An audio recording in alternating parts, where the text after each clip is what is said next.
معزز سامعین، ہر قسم کی حمد و ثنا،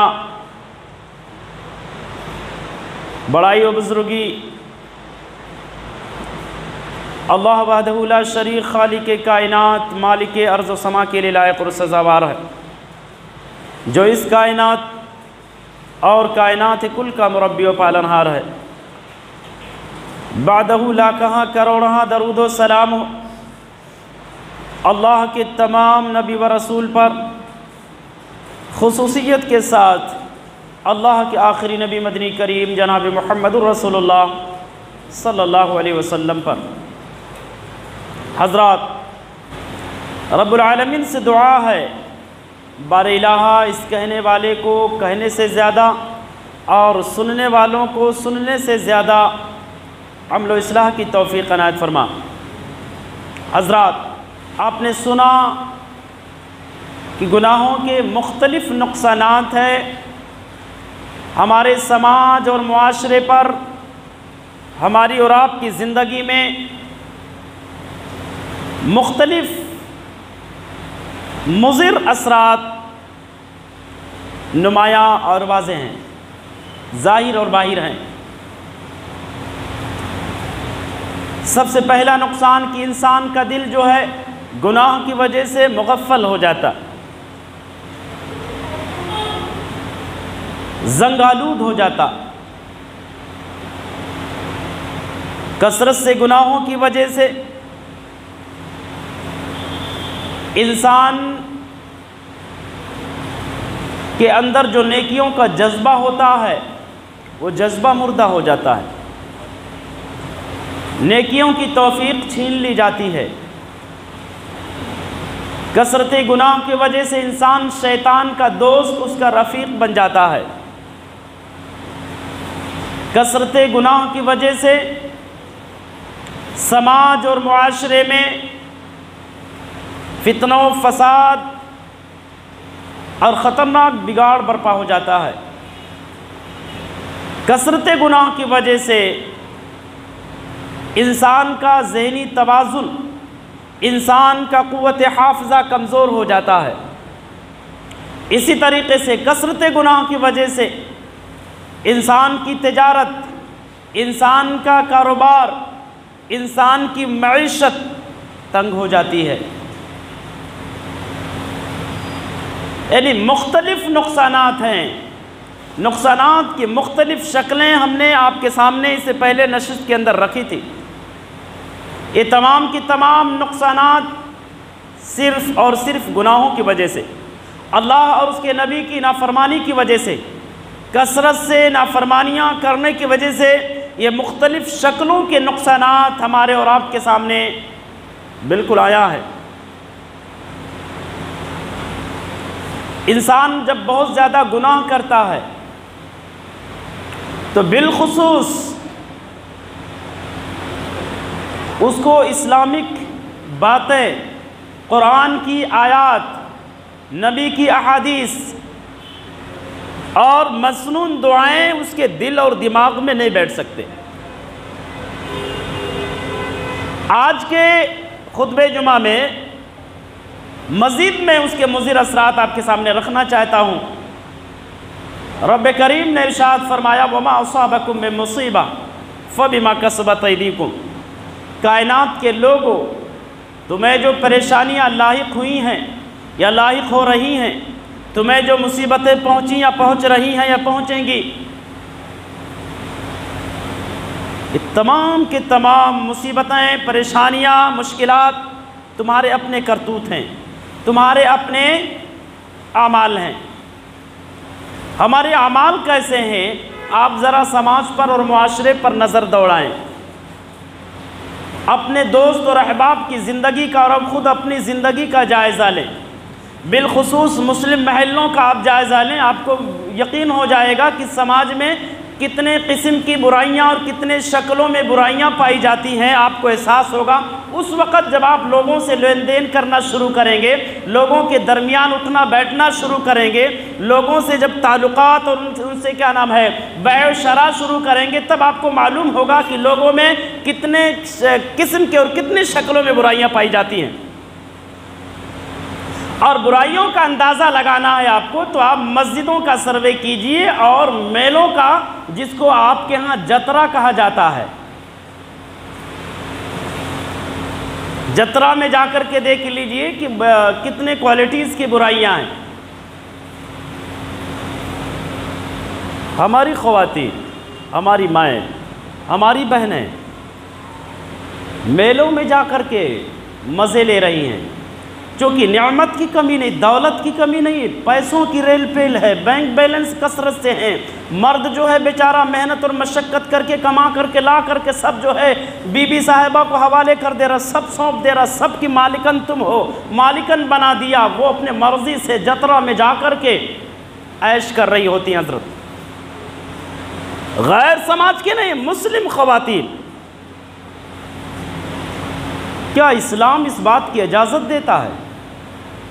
یہ برائی ہے، یہ اللہ اس کے رسول کی نافرمانی ہے، معصیات اس کو کہتے ہیں، اور یہی برائیاں ہمیں عذاب کا شکار بناتی ہیں، اللہ کے غضب کا شکار بناتی ہیں۔ اللہ رب العالمین کے گرفت میں یہ برائیاں، یہ معصیات، یہ نافرمانیاں ہمیں ملوث کرتی ہیں، اس کے ساتھ اس کا شوہر نہیں ہوتا، جبکہ اللہ کے نبی نے بیان فرمایا سب سے بدترین جگہ اگر کائنات کی کوئی ہوتی ہے اس دھرتی پر، سب سے بری جگہ تو بازار اور میلے گاہ ہوتے ہیں، سب سے بری جگہ۔ اور ہماری خواتین، مرد چلا گیا مزدوری کرنے، عورت پیسہ نکالی اور چلی گئی جترے میں، اس کو پرمیشن کس نے دیا؟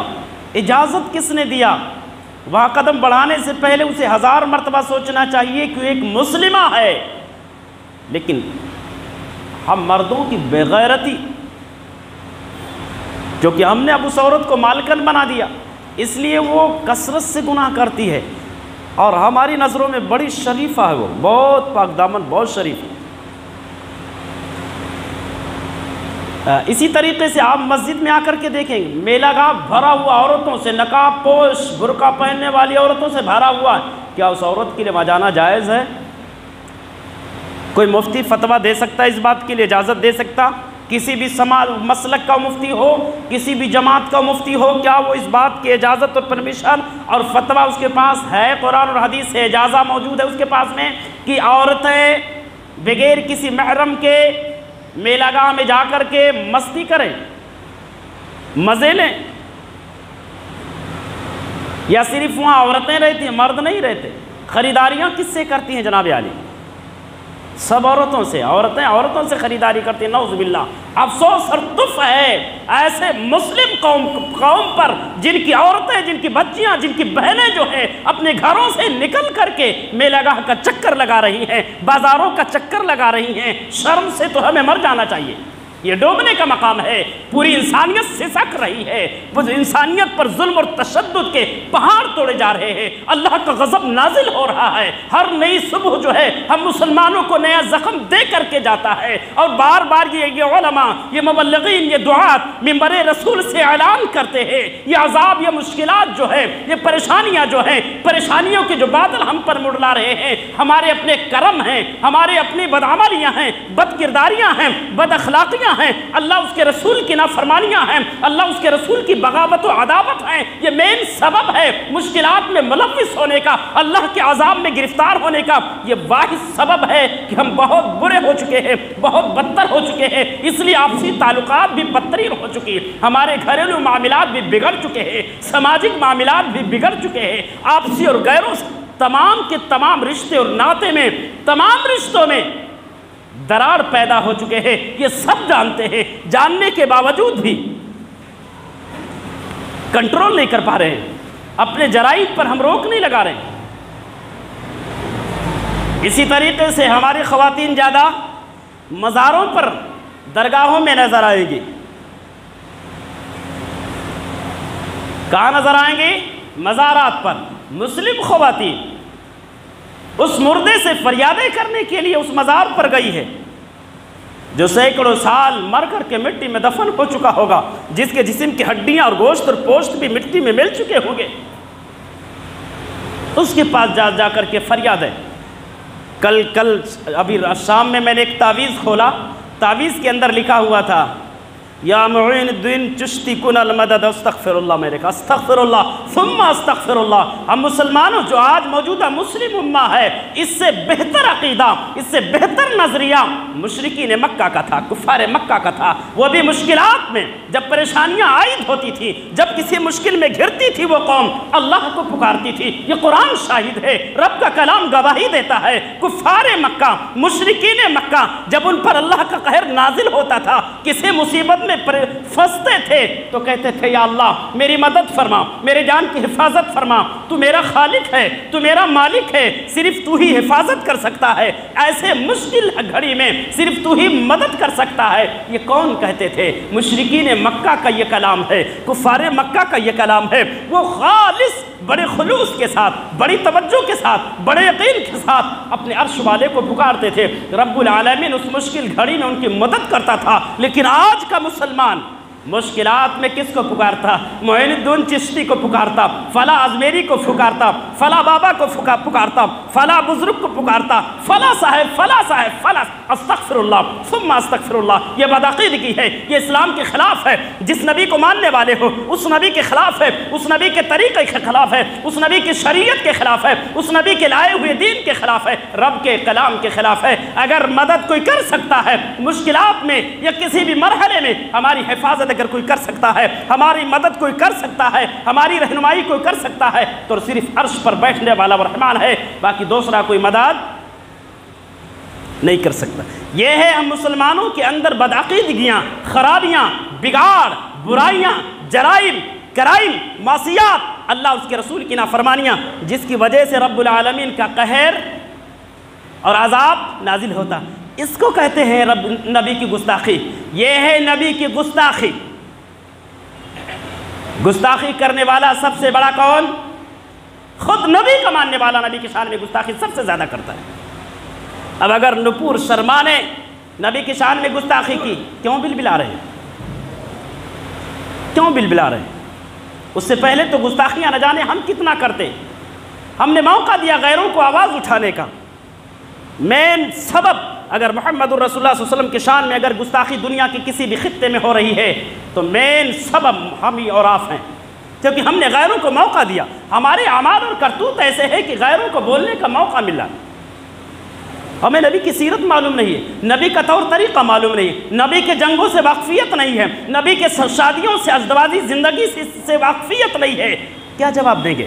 چونکہ ہمیں دین سے دلچسپی نہیں ہے۔ ہمیں دلچسپی ہے تو ٹی وی سے، موبائل سے، جترے سے، بازار سے، گندی چیزوں سے، کھراٹے، اور گھراٹے سے کیا بولتے اسے جو کھاتے، تمباکو سے، کھرا جس کو بولتے، اس سے محبت، اس سے دلچسپی ہے۔ یہ نبی کی اتباع ہے، یہ نبی سے محبت ہے۔ یا تو محبت اور یا تو دشمنی۔ ان کے راستے پر ہیں تو محبت، ان کے راستے سے ہٹ کر گئے ہیں تو دشمنی، اور دشمنی ہی تو گستاخی ہے، دشمنی ہی تو گستاخی ہے۔ یہ کون سی محبت ہے کہ ہماری خواتین جترے میں جا کر کے جترا بھر دیں، ہماری خواتین درگاہوں پہ جا کر کے وہاں دڑمنڈوں کے سامنے بیٹھ کر کے محنت و سماجت کریں، جو کبھی کھڑے ہو کر موتنے والا، پیشاب کرنے والا، کبھی اپنی شرمگاہ دھلا بھی نہیں جانتا ہے، کھڑے ہو کر کے پیشابیں کر رہا ہے، اس سے لو لگاتی ہے، اسلام کے خلاف ہے۔ عرش والے نے بیان فرمایا وَمَا أَصَابَكُم مِّن مُّصِیبَةٍ فَبِمَا كَسَبَتْ أَيْدِيكُمْ وَيَعْفُو عَن كَثِيرٍ۔ کائنات کے لوگوں، تمہیں جو بھی مصیبتیں نازل ہو رہی ہیں، تمام کی تمام پریشانیوں اور مصیبتوں کا مین سبب تمہارے اپنے اعمال ہیں، گندے کرتوت ہیں، گندے کرتوت ہیں۔ نبی کی شان میں گستاخی، غیر لوگ اور گستاخی کرنے کی جرات کر سکے، اور جب گستاخیاں ہو رہی ہیں ہماری اور آپ کی ذمہ داری کیا بنتی؟ کچھ معلوم بھی؟ کچھ نہیں معلوم، بس صرف ہم نعرے بازیاں جانتے ہیں، پروٹیسٹ اور مظاہرات جانتے ہیں، جھگڑے اور فساد جانتے ہیں۔ اس کے علاوہ صحیح طریقہ کیا ہے؟ نبی کی عزت کا دفاع کیسے کیا جائے؟ نبی کی شان میں ہونے والی گستاخیوں کا دفاع کیسے کیا جائے؟ کچھ پتہ نہیں۔ آج کسی کو بھی جرات ہو گئی ہے محمد الرسول اللہ صلی اللہ علیہ وسلم کے شان میں گستاخی کرنے کی۔ ہم اسی نبی کے ماننے والے ہیں جس نبی کے ماننے والوں کا یہ عالم تھا۔ زید بن دسنہ کو جو ہے پھانسی پر چڑھایا گیا، سولی دی جا رہی ہے سرزمین مکہ میں۔ ابو سفیان نے کہا زید کیا تمہیں یہ بات پسند ہے کہ تمہارے جگہ محمد الرسول اللہ ہوں؟ پسند کرتے ہو؟ صرف اتنا پسند کر لو، یہ سولی تمہاری رد کر دی جائے گی، پھانسی نہیں دیا جائے گا۔ زید بن دسنا نے برجستہ جو تاریخی جملہ کہا تھا، آجی ظالم تو یہ کہہ رہا ہے کہ میرے جگہ پر محمد الرسول اللہ ہو، اللہ کی قسم مجھے یہ بھی گوارا نہیں کہ محمد الرسول اللہ کو ان کے مکان میں ان کے پائے اقدس میں کانٹے چبھے، یہ بھی مجھے منظور نہیں۔ تو سولی کی بات کر رہا ہے۔ ابو سفیان نے برجستہ اس وقت کہا تھا دنیا میں کوئی ایسی ہستی نہیں گزری ہے جس سے اتنی محبت کی گئی ہو، محمد الرسول اللہ صلی اللہ علیہ وسلم سے بہتر کوئی ہستی۔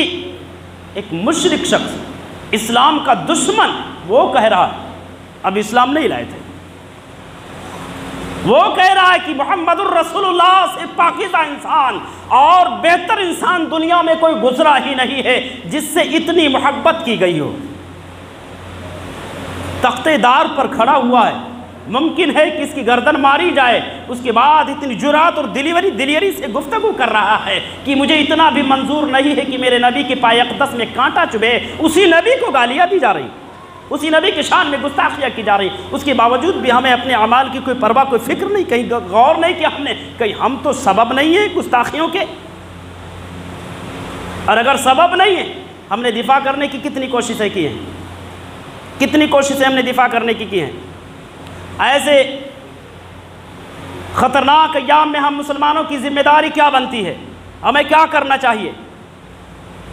نعرے بازی نہیں، پروٹیسٹ اور مظاہرات نہیں، کورٹ اور کچہریوں کا چکر نہ لگاؤ، عرش والے کے دروازے کو کھٹکھٹانا شروع کر دو۔ سب سے پہلی ذمہ داری ہماری اور آپ کی جو بنتی ہے، جس نبی کے شان میں گستاخی کی جا رہی ہے اس نبی کی سیرت کو عام کیا جائے، نبی کی زندگی کو لوگوں کو بتایا جائے، کتابچے کے شکل میں جو کتاب سب چھپوانے کی طاقت رکھتا ہے، کتابیں چھپوا کر کے لوگوں میں تقسیم کیا جائے، مختلف زمانوں میں بانٹی جائے، نبی کی زندگی لکھ لکھ کر کے کتابچے کی شکل میں، کتابوں کی شکل میں، پرچوں کی شکل میں، اخبارات کی شکل میں نبی کی زندگی کو عام کیا جائے کہ ہمارے نبی گندے نہیں تھے، یہ تھی ہمارے نبی کی پاکیزہ زندگی۔ کیا شہر آکوٹ کے لیول پر ایسا کسی نے کیا؟ نہیں کیا، صرف پروٹیسٹ کرنا جانتے ہیں، مظاہرات جانتے ہیں۔ جو مین ذمہ داری ہے اپنے نبی کی عزت کی حفاظت کا ذمہ عرش والے نے لیا ہے، نبی کی زندگی کا معاملہ ہے، عرش سے وحی نازل ہو رہی تھی، نبی کی شان میں گستاخیاں دن بدن ہو رہی تھی، عرش والے نے اپنے نبی کو تسلی دیتے ہوئے ارشاد فرمایا وَأَعْرِضْ عَنِ الْمُشْرِكِينَ، میرے پیغمبر یہ جو آپ کے شان میں گستاخیاں کرتے ہیں اس کی پرواہ نہ کریں، ان سے روگردانی کر لیا کریں، ان سے منہ پھیر لیا کریں، ان کو نظر انداز کر دیا کریں، اِنَّا كَفَيْنَاكَ الْمُسْتَهْزِئِينَ، آپ کا رب جو ہے، آپ کا رب ان سے انتقام لینے کے لیے کافی ہے۔ آپ نظر انداز کرو، آپ کو گالیاں دیتے ہیں دینے دو، آپ کے شان میں گستاخیاں کرتے ہیں کرنے دو، آپ کی بغاوت و عداوت کرتے ہیں کرنے دو، آپ کا رب انتقام لینے کے لیے کافی ہے۔ کیا رب کی عصایت پر ہمیں بھروسہ نہیں؟ شرعی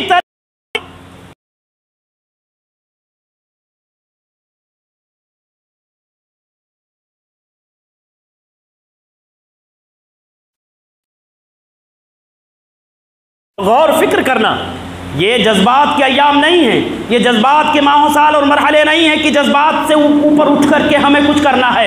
دین کے لیے اگر ہمیں کچھ کرنا ہے تو سب سے پہلے اپنے اعمال کو سدھارو، اپنے کردار اور کیریکٹر کو پاکیزہ اور بہتر بناؤ، بعد میں گفتگو کریں گے اس موضوع پر۔ نماز کبھی پڑھتے نہیں، اللہ کے گھر ویران ہو رہے ہیں، مساجد کی ویرانگی ہو رہی ہے، اب جب مائک پر پابندی لگا رہی کیوں بل بلا رہے ہیں؟ مسجدوں کی بے حرمتی کس نے کی؟ کس نے کی؟ یہ مسجدوں کی آبادی کے لیے مسجدیں بنائی گئی ہیں، اس میں نماز کے لیے، عبادت کے لیے۔ چاروں طرف مسلم محلے ہیں، فجر میں آ کر کے دیکھیں گے ایک سب 150، کیا وہ 20-30 لوگ صرف نماز پڑھ لیں گے، باقی سارے لوگ مزے لیں گے بستروں پر؟ اب اگر مسجد پر پابندی لگائی جاتی ہے تو کیوں بل بلاتے ہیں؟ ویران ہونے میں تو ہمارا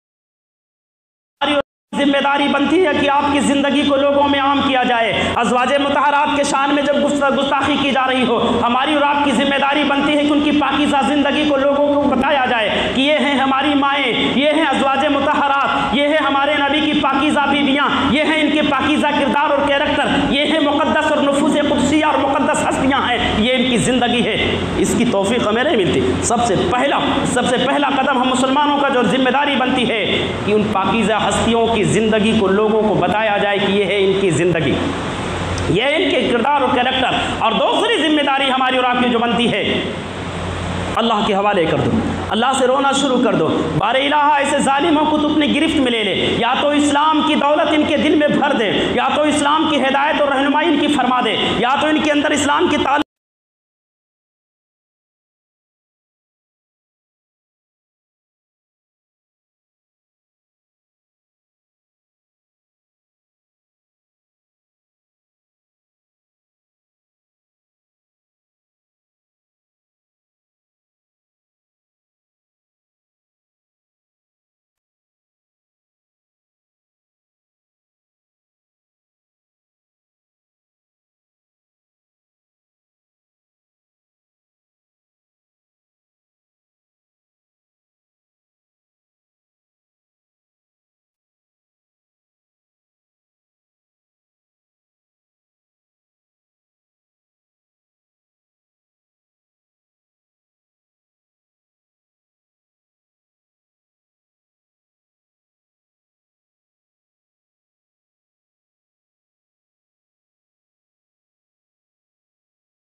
کوئی مسلمان اسلام کا ماننے والا اس ظالمہ کا سپورٹ نہیں کر سکتا۔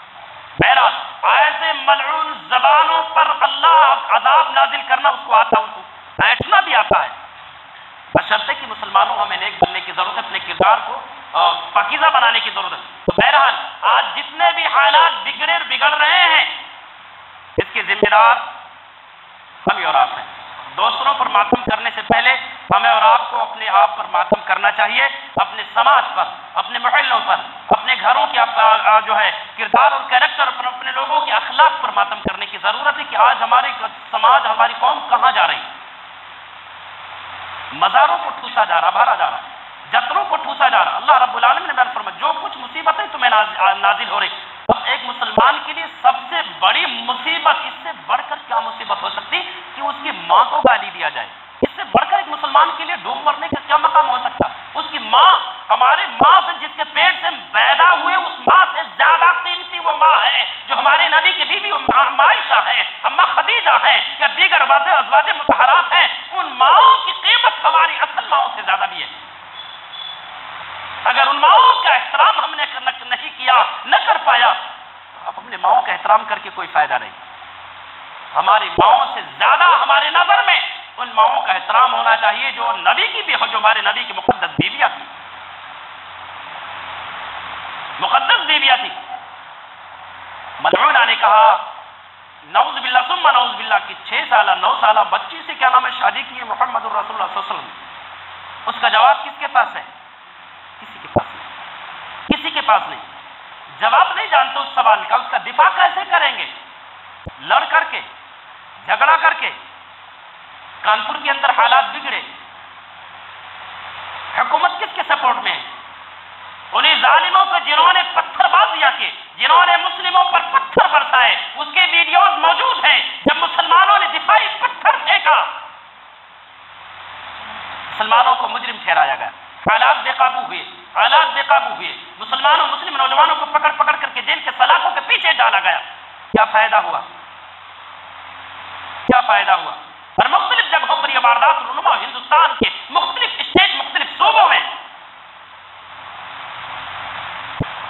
ایسے صورت میں سب کے پاس اس کا جواب ہونا چاہیے کہ 9 سال کی بظاہر وہ 9 سال کی تھی عمر کے حساب سے، لیکن عربوں کا رواج تھا، عربوں کی جو آب و ہوا ہے، اس آب و ہوا میں پرورش پانے والی 9 سالہ بچی جوان ہو جاتی ہے۔ اور ویسے بھی اسلامک نظریے سے تقریباً 70% سے زیادہ طبی نقطۂ نظر سے بھی دیکھا جائے تو 9 سال کی عمر کو جب بچی پہنچتی ہے تو وہ پیریڈ اس کا شروع ہو جاتا ہے، MC شروع ہوتا ہے، وہ بلوغت کے حد میں داخل ہو جاتی ہے۔ بلوغت کا پہلا مرحلہ 9 سال کی عمر کو جب کراس کرتی ہے، 9 سال کی عمر میں پہنچتی ہے تو بلوغت کا پہلا مرحلہ وہ بچی طے کر لیتی ہے۔ جواب کون دے گا؟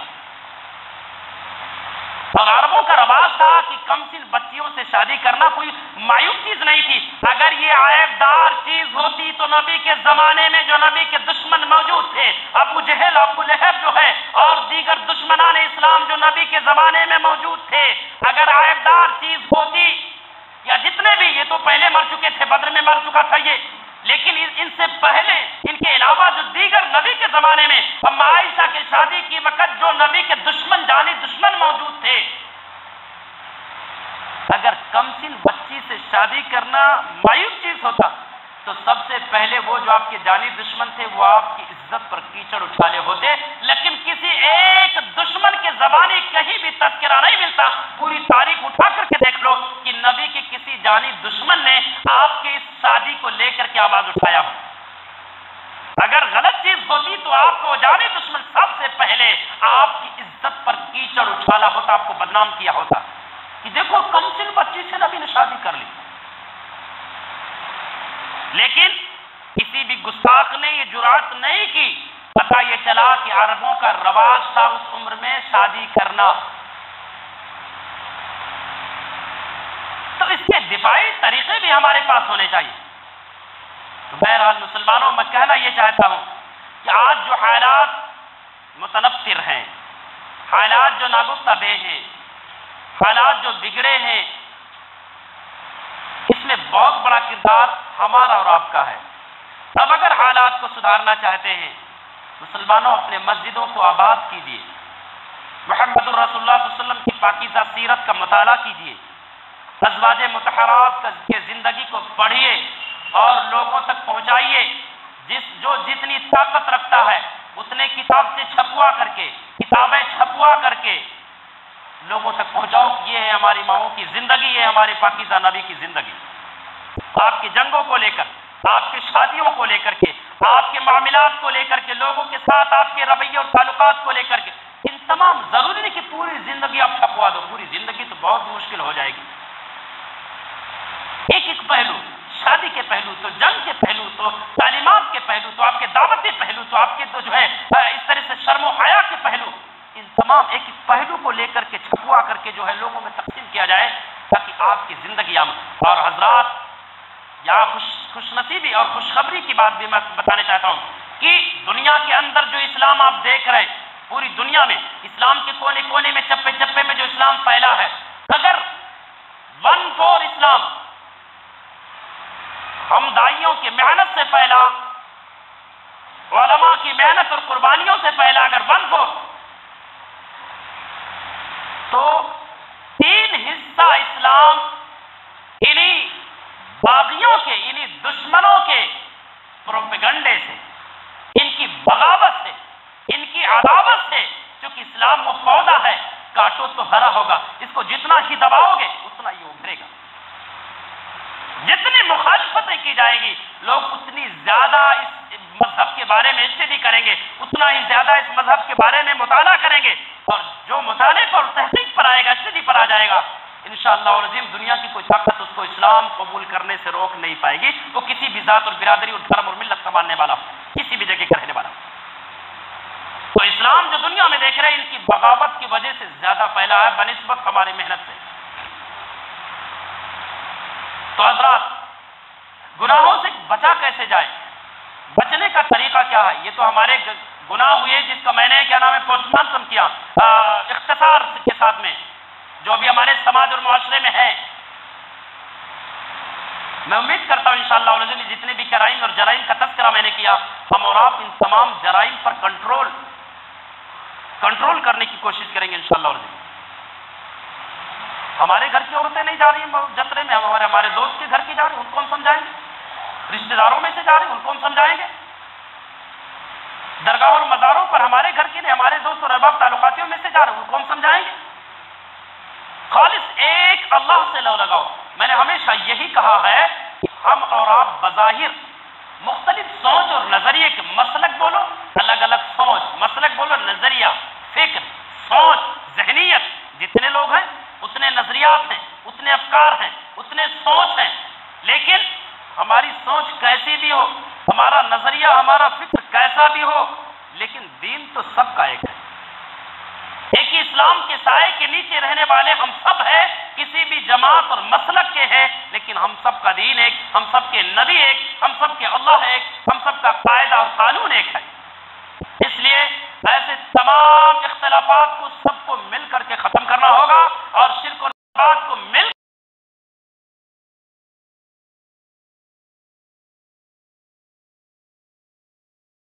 پر یا اپنے محلوں کے پیمانے پر نہیں تو اپنے گھر کے پیمانے پر، گھر کے لیول پر تو انشاءاللہ تعالیٰ یہ کام کر سکتے ہیں۔ بدعقیدگیوں والا اور عریانیت والا، بے پردگی والا، عورتوں کا تنے تنہا بازار اور جترے میں جانے والا، اس پر تو کنٹرول لگا سکتے ہیں۔ دیکھو ہمارے محلے میں ایک میلہ لگتا تھا سنیچر بازار کے، سنیچر کے دن، اسی محلے میں افتخار پلاٹ میں، ہمارے مسجد کے سامنے والی گلی میں، الحمدللہ ہماری اور آپ کی معمولی کوشش نے، اور اس میں دکانداریاں کرنے والے سب مرد ہوتے تھے، دکانوں پر خریدی کرنے والیاں سب لیڈیز، غیروں کیا نہیں، غیر مسلموں کے محلے کی عورتیں نہیں آتی تھی، سب ہمارے گھروں کی عورتیں آتی تھیں۔ ان کو پیسہ ملتا کہاں سے تھا؟ بھیجتا کون تھا مارکیٹ میں؟ بازار میں، سنیچر والے بازار میں کون؟ ہم ہی اور آپ بھیجتے تھے۔ اگر ہم روک لگا دیتے تو اس کو کیا مجال کہ وہ ہمارے، چونکہ ہم اس کے ڈرائیور ہیں، اس کے کنٹرولر ہیں۔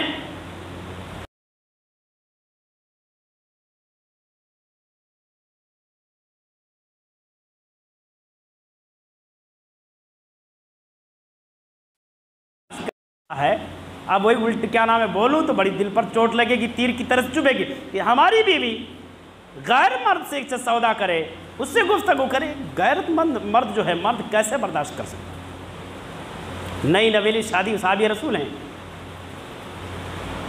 غزوہ احزاب کا واقعہ ہے، کہنے لگے اگر تم اپنے بیوی کو کسی سے بات کرتے ہوئے دیکھ لو تو کیا کرو گے؟ کہنے لگے اللہ کے نبی اس کو میں ذبح کر دوں گا، اس کو میں ذبح کر دوں گا۔ صحابی کی غیرت، اگر میری بیوی کسی غیر مرد، ضروری نہیں کہ غلط بات کرے، لیکن صحیح بات بھی، خرید و فروخت، بیع و شراء والا معاملہ بھی وہ عورت بازار میں جا کر کے کسی غیر مرد سے نہیں کر سکتی۔ جہاں بحالت مجبوری، بہت زیادہ مجبوری، تو ایسی کون سی مجبوری والی کنڈیشن آ گئی؟ گھر میں کپڑے، کھانے پینے کی ساری چیزیں موجود ہیں، ایسی کون سی مجبوری ہے؟ وہ شوہر بھی تو لا سکتا ہے، وہ شوہر جو ذمہ داری لیا ہے وہ بھی لا سکتا ہے۔ واپس آنے لگے، اللہ کے نبی بھی کل ہی تو شادی ہوئی، بیوی سے ملا نہیں، اجازت دے دو، ابھی تو جنگ شروع نہیں، جا کر کے بیوی سے مل کر کے آ جاؤں۔ شادی کیے، گھر میں بیوی کو چھوڑ کر جنگ کے لیے نکل گئے۔ کیسی محبت تھی نبی کی، کیسی اتباع تھی، نبی کی دعوت پر کس قدر قربانیاں دیتے تھے۔ ایک ہی اعلان پر نکل گئے، اللہ کے نبی نے کہا ٹھیک ہے جاؤ، صحیح مسلم کی روایت ہے، اللہ کے نبی نے کہا جاؤ، آنے لگے۔ اللہ کے نبی نے کہا رہے اپنی تلوار چھوڑ دیے کیا؟ کہنے لگے اللہ کے نبی بیوی کے پاس جا رہا ہوں، دشمن کے پاس تھوڑو جا رہا ہوں۔ اللہ کے نبی نے کہا دشمن کبھی بھی، کسی بھی وقت، کسی بھی شکل میں آ سکتا ہے، دفاع کے لیے اپنی تلوار اپنے پاس میں رکھو۔ اب آپ اس سے یہ نہ نقطہ نکالنا کہ شاید جناب یہ بول رہے ہیں کہ ہم بھی رکھنے لگے، یہاں کی حکومت ہمیں اجازت نہیں دے رہی، وہاں کا ماحول تھا، وہاں کی حکومت، اقتدار ان کے ہاتھ میں تھا، پاور ان کے ہاتھ میں تھی، اس لیے ان کے لیے آزادی تھی، یہاں ہمارے لیے آزادی رہی، باقی آگے اپنی مرضی۔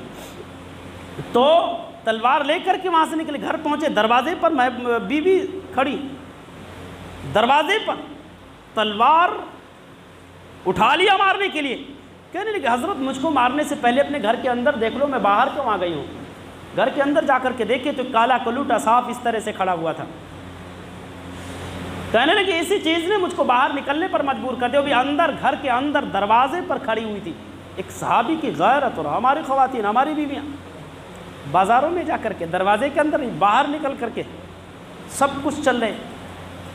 مسلم محلوں کے عالم یہ ہے، الحمدللہ ہمارا یہ اکاؤنٹ جو ہے ان تمام چیزوں سے جب میں آیا تھا بہت تعریف کرتا تھا، بہت ان تمام خرافات سے بہت بالکل پاک و صاف تھا، لیکن چند سالوں میں جو گراوٹ آئی ہے ہمارے اخلاق اور کردار میں، ہمارے سماج اور معاشرے میں جو بگاڑ آیا چند سالوں میں، میں سوچ بھی نہیں سکتا تھا کہ شاید یہاں اتنی بھی گراوٹ اور بگاڑ آ سکتی ہے آکوٹ کی سرزمین پر۔ میں یہ دل کی بات کہہ رہا ہوں آپ کے سامنے،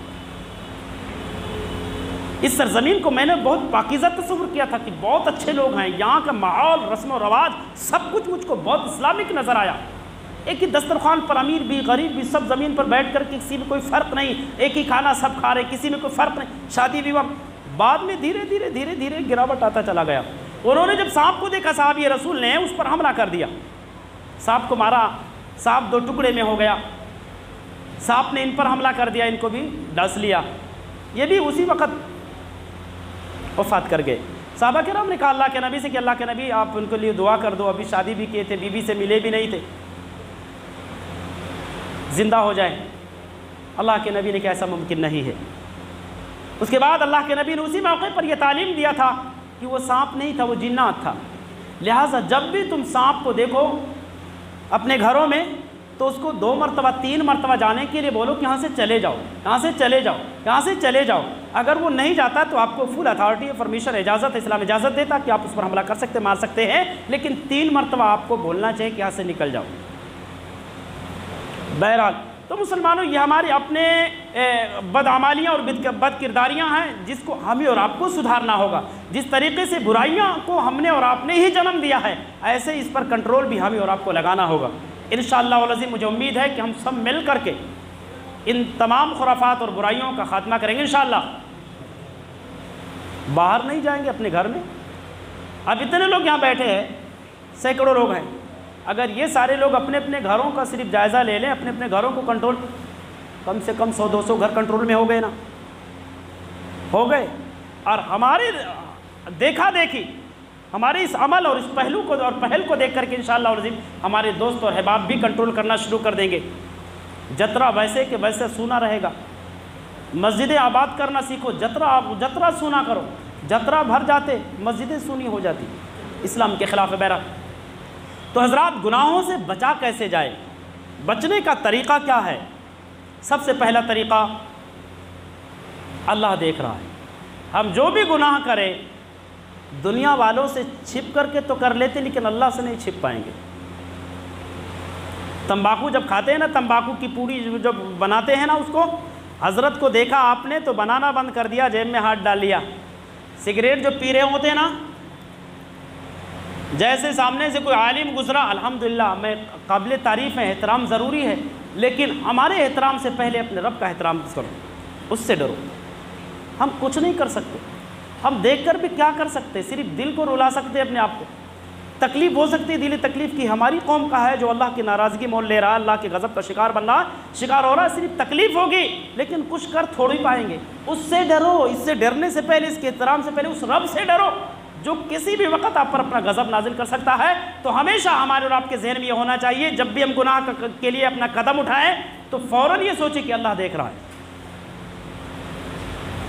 اگر کوئی آدمی دیکھے آپ کو، کیا گناہ کریں گے اس کے دیکھتے ہوئے؟